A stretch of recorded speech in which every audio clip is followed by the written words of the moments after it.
Hi வணக்கம். நான் உங்க திருப்பூர் இலக்கியாங்க. இந்த பிள்ளைங்கள பத்தின டீட்டெயில் நான் சொல்லியே ஆகணும். இவங்களுக்கு எல்லாமே பார்த்தீங்கன்னா, கேன்சர், சிக்கல்பதி, அருந்ததி, அ இந்த மாரி நம்ம நெறைய கேன்சர், கடம்பன் இந்த மாரி கேன்சர் பப்பி உள்ள பிள்ளைகள் எல்லாம் நம்ம ஏன் எடுத்து போர்டிங் வச்சோம்?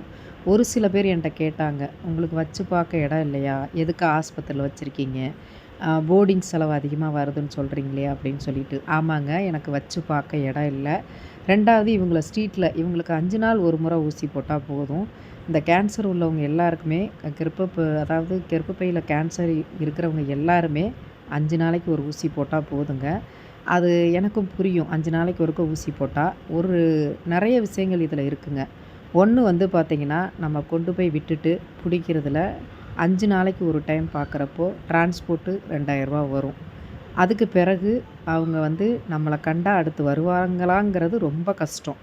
2 விஷயம் இருக்கு அதுல. ஏன்னா, போர்டிங்கில ஏன் வச்சு பார்க்குறீங்க அப்படின்னு கேட்டா, ஒரு சில பேருக்கு இந்த இந்த பதிவு. இப்ப எனக்கு ஹாஸ்பிட்டல விட, மெடிசின்ஸ விட போர்டிங் அதிகமா வந்ததுக்கான ரீசன், அது தவிர்க்க முடியாது. அதுக்கான காரணத்த தான் இப்ப நான் உங்ககிட்ட சொல்றேன். அது கண்டிப்பா நீங்க ஏத்துப்பீங்கன்னு நெனைக்கிறேன். என்னோட சிச்சுவேஷன் சொல்றேன். அக்செப்ட் பண்றவங்க பண்ணிக்கங்க. அக்செப்ட் பண்ணாதவங்களுக்கு நான் ஒண்ணும் செய்ய முடியாது. என்னன்னு பார்த்தீங்கன்னா, இப்ப இந்த பிள்ளைங்கலாம் ஸ்ட்ரீட்ல இருக்காங்க. நான் புடிக்கும்போதே ரொம்ப கஷ்டப்பட்டு தான் புடிப்பேன். அப்படிங்கிற பட்சத்தில, நான் இவங்கள ஊசி போட்டுட்டு மறுபடியும் கொண்டு போயி அங்க விட்டேன்னா, மறுபடியும் புடிக்கிறதுக்கு என்னைய கண்டா இவைங்க 100ல ஓடுவாய்ங்க. அது ஒண்ணு. இன்னொன்னு புடிக்கிறப்போ நமக்கு ஒவ்வொரு டைம் பார்த்தீங்கன்னா, 2000 டிரான்ஸ்போர்ட் வரும். லோக்கலா இருந்தாலும் கொஞ்சம் தள்ளி போனாலும் அதுக்கு தகுந்த மாரி டிரான்ஸ்போர்ட் வரும். அது ஒரு எக்ஸ்பென்ஸ் தான் நமக்கு. அதுக்கு பிறகு இவங்களுக்கு இந்த 5 நாளைக்கு சாப்பாடு ஏன்னா இவங்களுக்கு குடுக்குற எல்லா டோஸும் பார்த்தீங்கன்னா, ஹெவி டோஸ் குடுக்குறோம். அப்படி ஹெவி டோஸ் குடுக்கும்போது இவங்களுக்கு முறையான ஃபுட்டு வேணும். சரியான ஃபுட்டு குடுக்கணும். 2 நேரமாவது கரெக்டான சாப்பாடு குடுக்கணும். அப்பதான் இவங்களுக்கு நம்ம குடுக்குற மெடிசின்ஸ் வந்து வேலை செய்யும். அது ஒரு விஷயம் இருக்கு. அதனால தான் நான் வந்து போர்டிங் வச்சதுக்கு காரணமே. ஸோ நமக்கு ஒரு இடம் இருந்திருந்தால், நமக்கு போர்டிங் காசு கண்டிப்பா மிச்சம் ஆயிருக்கும். ஆனா, அந்த இடம் வந்து நமக்கு கிடைக்கல. நம்ம இப்போ வரைக்கும் நான் வாடகைக்கு ட்ரை பண்ணிட்டு தான் இருக்கேன். நாய்களுக்கு அப்படின்னாவே குடுக்குறதில்ல. நாய்கள்னாவே நம்மளே ஒரு மாதிரியா பார்க்குறாங்க. வீடு கேட்டு போனோம்னா, "நாய்களுக்கா கேட்குறீங்க?"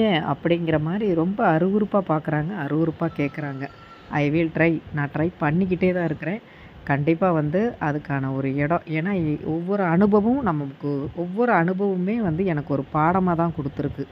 ஸோ இந்த 6 மந்த்துல இந்த ஃபீல்டுல வந்து நான் இறங்கி வேலை செஞ்சதுக்கப்புறம் எனக்கு நெறைய எக்ஸ்பீரியன்ஸ் கிடைச்சிருக்கு. நெறைய மெடிக்கல் ரீதியாவும் சரி, நெறைய விஷயங்கள் கத்துக்கிட்டேன். ஒருவேளை ஒரு இடம் கிடைச்சு வச்சிருந்தா கூட, என்னால இவ்வளோ அனுபவம் கிடைச்சிருக்குமான்னு எனக்கு தெரியாது. நான் ஆஸ்பத்திரியில வச்சு பார்த்ததுனால, என்னால கண்டிப்பா தனிப்பட்ட முறையில இன்னும் 50 பிள்ளைங்கனாலும் ஒரு இடம் இருந்தா ஹேண்டில் பண்ண முடியும் அப்படிங்கிற அளவுக்கு நான் பக்குவப்பட்டுட்டேன்.